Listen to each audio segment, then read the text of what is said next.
Hey everyone, back again with some more thoughts and experiences with the Apache collective from VIRPIL and how I've got it set up and mounted to a Monstertech MFC flight chair.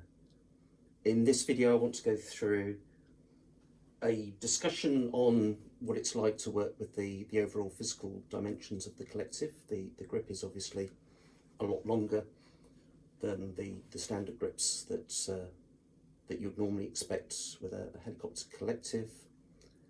I'm going to talk about the quick release system that I've got set up and also what it's like working with other devices, compatibility with other devices, so things like control boxes, throttles, left-handed joysticks that you might want to mount onto your chair or your setup as well.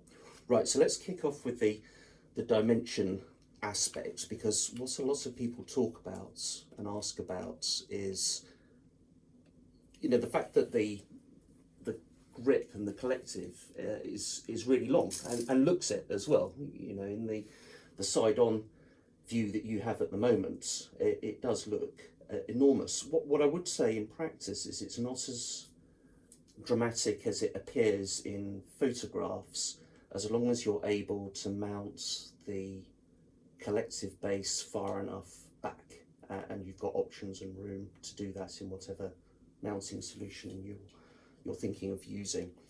So the grip itself, just from the collar there to the end of the grip, you're looking at 36 centimeters or 14 inches, probably double the length of a normal grip. But if I give you a top-down view, you should start to appreciate that actually it doesn't appear quite so dramatic, when you're actually sat in the seat itself.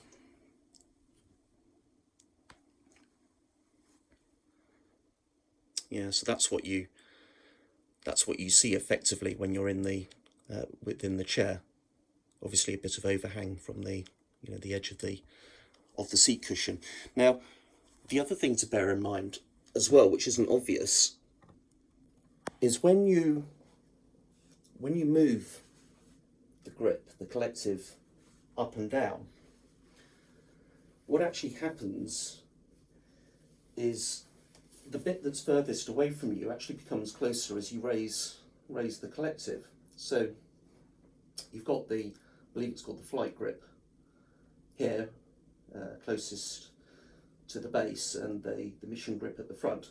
So in its lowest configuration, I can reach the mission grip, but I have to bend over from the back cushion of the chair itself. So if I wanted to engage with any of the buttons, it's not difficult to do so, but it doesn't feel particularly natural. The flight grip, however, I can easily, let's just move the armrest. We'll come on to this armrest in a minute. As I said in my other video, it does get in the way slightly, even though you can avoid collision with the actual collective.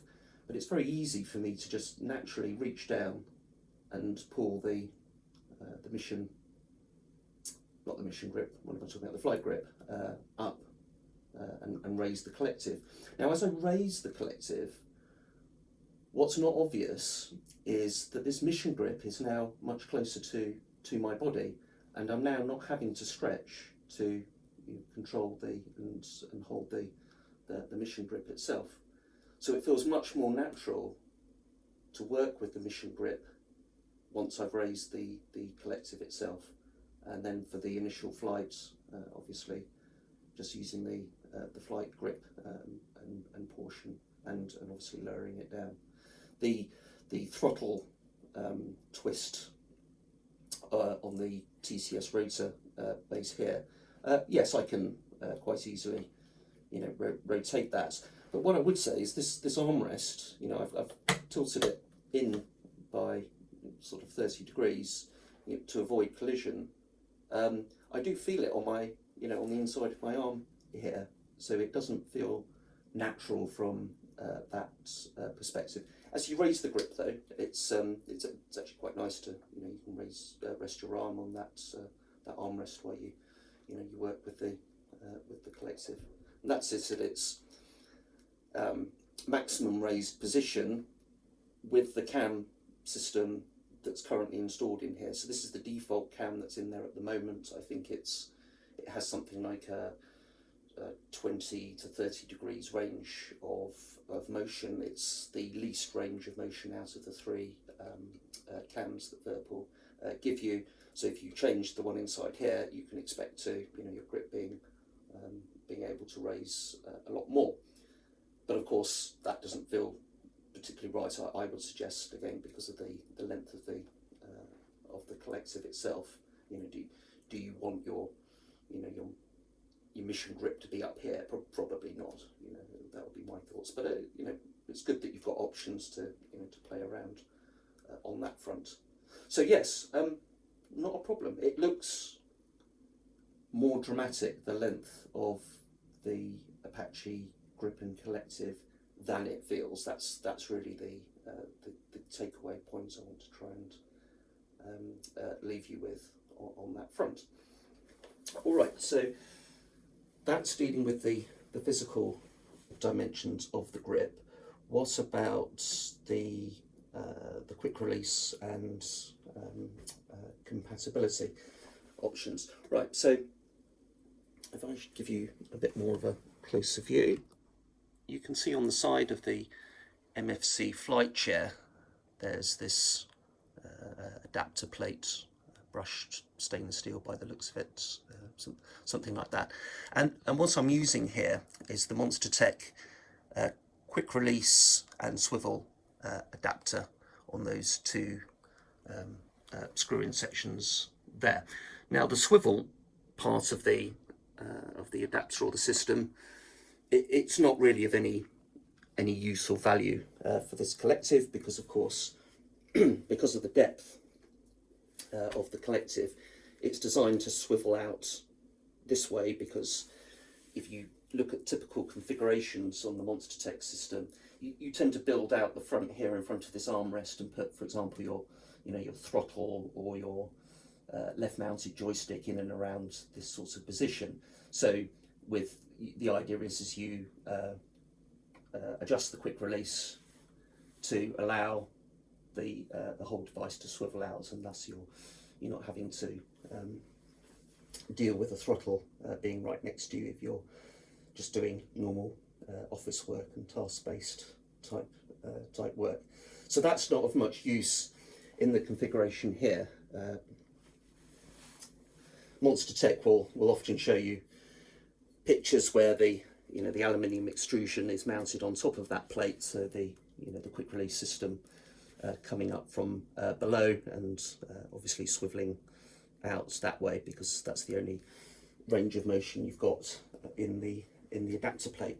I've got it like this because what I was focusing on is getting the collective base and the grip into the right position that felt right for me. So of course it raises the obvious question, well, what are you going to do when it comes to flying jets or using control boxes, other devices and things like that? So in my case, what I've opted to do is quite simply, I'm going to stick with the VIRPIL desk mount system. I think this is a version 4 desk mount from VIRPIL. You can see I've got the KA50 control box number 3 at the top and the CM3 throttle down there. And there's a couple of reasons for that. It's not because I can't mount it on the chair. It's because the actual weight, as I found out, is probably more than it's comfortable and is stable with the mounting system on the chair itself. Excuse me. So what do I mean by that? The Monstertech system uses aluminium extrusion. Yeah, this is a piece here.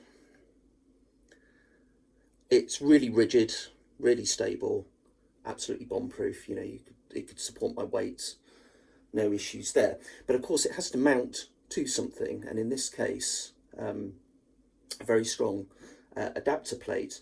but that itself is mounted to either a hardwood or plywood base on the seat cushion of the chair itself, and there's a bit of flex there.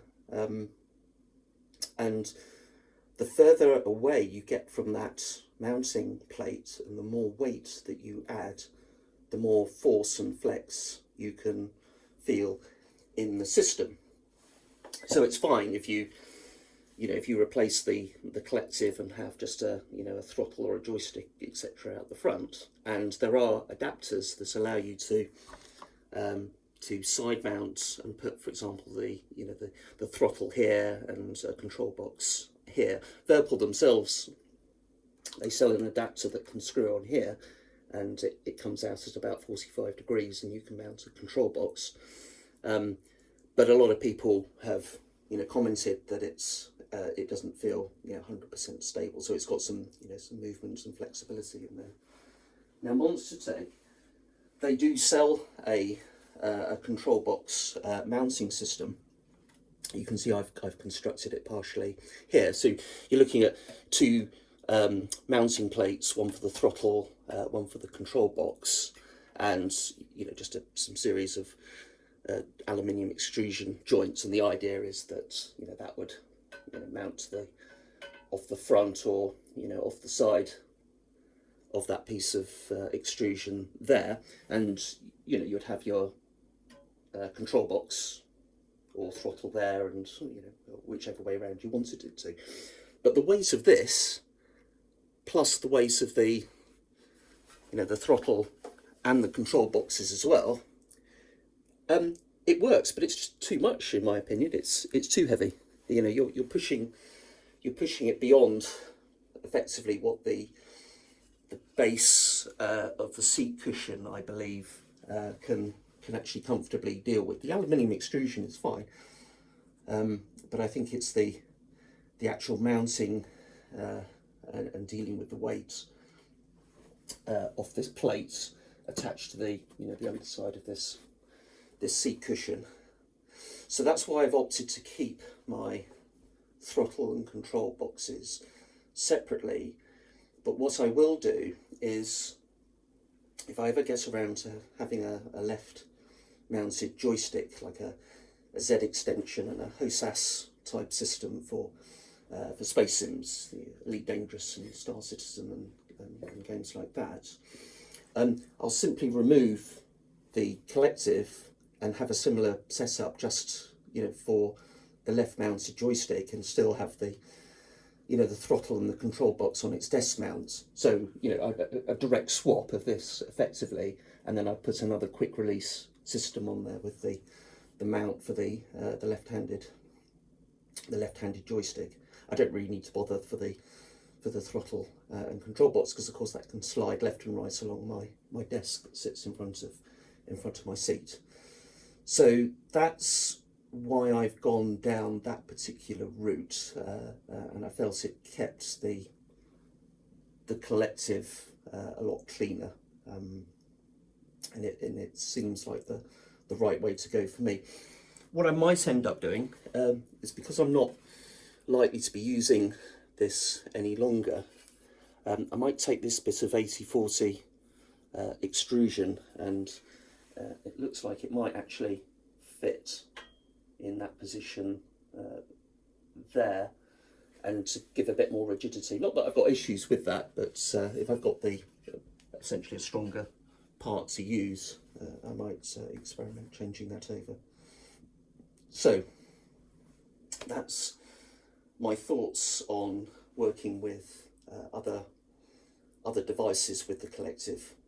Basically dedicate your setup to the collective, and then when you're not using it for helicopters, take it off and replace it with whatever you want. Just beware if you start stacking up systems and the weight is a factor, and it will affect the movement and stability of the system overall. That's my experience so far.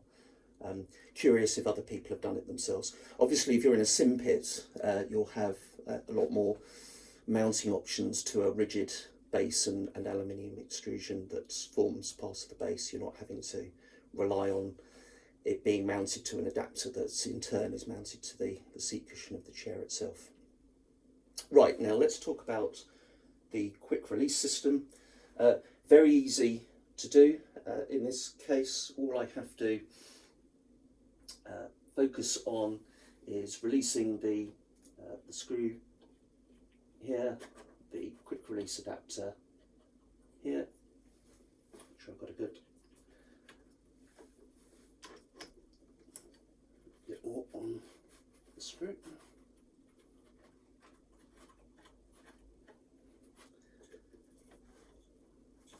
And it comes right off, nice and easy. Probably not difficult to store. If you're supposed to keep the collective, by the way, in its raised position to relieve tension on the spring for long-term use. So I'll simply store it on its side.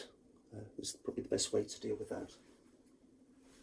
And then I just wanted to point out some customizations that I made to the MFC flight chair itself.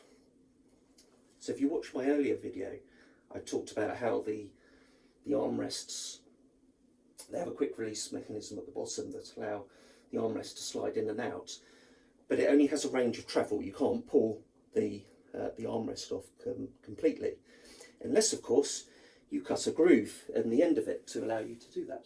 So if I release the quick release adapter there and show you what I've done. So by default, this armrest bracket, it's shut off at the end. You know, it's a solid piece of steel or alloy that stops you from pulling the chair armrest off completely. So I've cut a groove in all the way through to allow it to come out, and a groove for the quick release adapter as well to basically allow it to slide in and out. You might wonder, you know, does that affect the structural integrity of the armrest? Does it wobble? Is there flex because I've done that? No, is the simple answer. It's absolutely fine. So then, of course, what I would do is do that first and mount the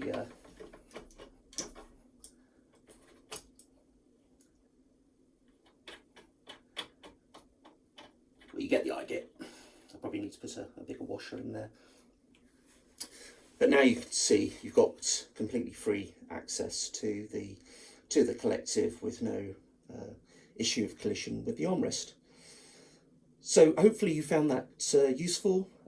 Any questions, let me know. I'll be happy to answer them. I might collect a list of questions before doing another video and try and answer them in one particular batch. But thank you for watching, and see you on the next video.